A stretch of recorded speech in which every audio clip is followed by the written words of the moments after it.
It's a great pleasure and honor to have with us an old friend of CYA, somebody, as I was reminded, goes a long way back.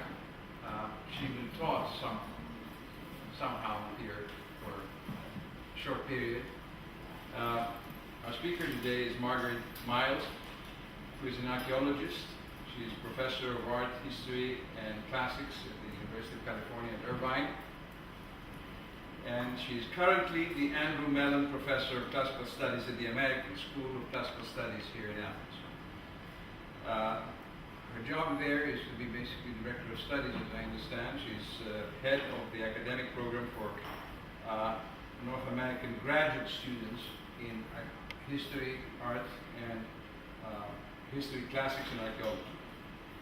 She has excavated at the Agra, she has excavated in Corinth, and has done architectural fieldwork in Sicily at Agrigento and Selinuntine.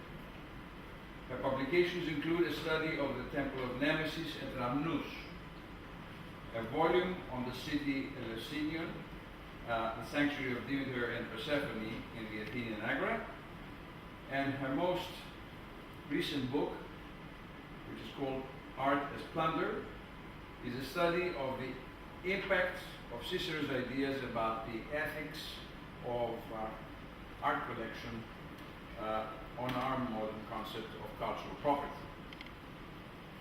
She will speak today about Stuart and Revet and how they sparked the Greek revival in Western Europe and America.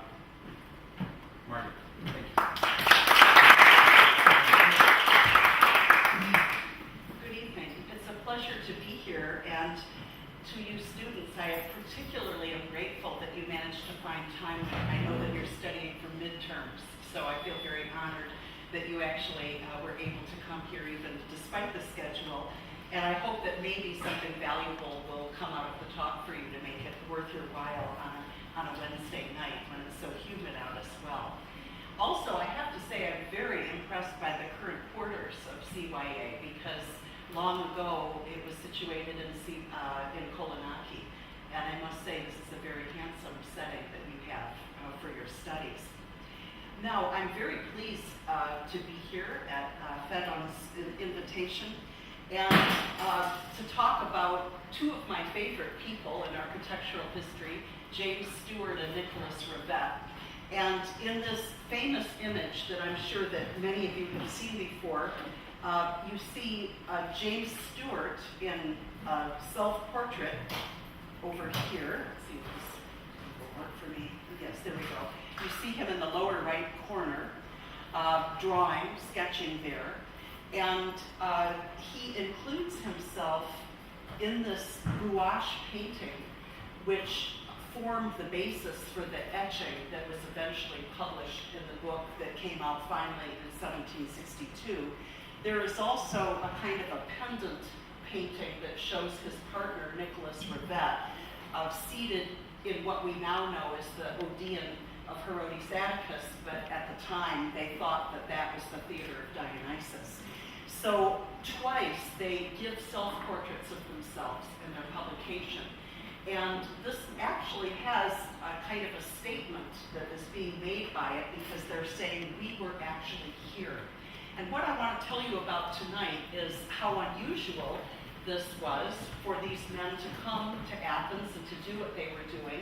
And I want to tell you about their impact. And I know that some of you are probably already familiar with parts of this story, but the story seems to ripple outward even beyond Athens into England and Western Europe, and also into the United States as well. So I'd like to bring to your attention some of those facets. As we look at the Erechtheion, you can see that the north porch has been enclosed here. Notice the ground line that's up so high. Notice the features showing the Turkish officials with their long pipes, as you see here, the dog that's over here in the corner. All of this gives a kind of an anthropological view of what they were seeing, and in effect it's a mid-18th century idea of how it conveyed a sense of place and time all in one image. And of course, we're very much accustomed to doing this simply with our cameras. So since they didn't have cameras or photography, this is what they needed to do in order to record the element. But keep in mind that unlike a camera, this is somewhat manipulated. In fact, James Stewart actually redid some of these paintings when he was back in England. Now, the genesis of this interesting undertaking was really the Grand Tour. What happened in the first part of the 18th century is people became very, very interested in antiquity. Well-to-do people, mostly men, but actually there were quite a few women on the Grand Tour as well, would venture further south out of England, Germany, and France into Italy, which at the time seemed like a rather exotic place. And they would spend, maybe a year traveling around, visiting sites, meeting their counterparts in Italian society, meeting other Europeans, and generally having a good time. But also it was thought to improve their education, brush up their languages, give them a sense of sophistication, of seeing the world outside of their own home cities. And this, for the most part, is the phenomenon of the first half of the 18th century, because eventually there were wars that brought France and Britain into confrontation with one another, and particularly at the end of the 18th century with the advent of Napoleon, Italy became closed off. Then there was a second wave of people who came to Athens instead, and that was in the early 19th century.